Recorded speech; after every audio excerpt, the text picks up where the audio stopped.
ధుని వెలిగించి ఈ ధుని ఆరిపోయే ముందు మీరు ఇళ్ళల్లోకి వెళ్ళిపోయినాయని చెప్పారు. అప్పుడు మెహర్ బాబా ఇక్కడ నుంచి వాళ్ళందరినీ ఇంటికి పంపించగాని వాళ్ళు ఇంటికి చేరుకోకముందే గొప్ప వర్షం కురిసి కుండపోతగా వర్షం కురిసి వాళ్ళందరి దారిలోనే నానిపోవడం జరిగింది. అది మెహర్ బాబా మొట్టమొదటి ఇక్కడ కూర్చొని చేసినటువంటి కార్యం. ఇది ధుని. ఈ ధుని ఇక్కడే ధుని ఉంది.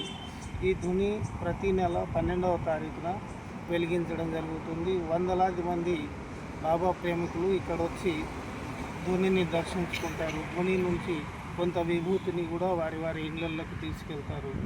దానికి చాలా గొప్ప చరిత్ర. పుణే నుంచి ఇక్కడికి వచ్చిన తర్వాత మొట్టమొదటిసారి ఇదే వేప చెట్టు కింద కూర్చోవడము, ఇక్కడే ఆయనకు కొంతమంది భక్తులుగా ఏర్పడడం జరిగింది. చూశారు కదా ఫ్రెండ్, ఇప్పుడు బాబా గారు ధుని వెలిగించడం జరుగుతుంది. ప్రతి జూన్ 12వ తారీఖున అక్కడ ధుని వెలుగుతుంది. ఆ ధుని వెలిగించిన రోజు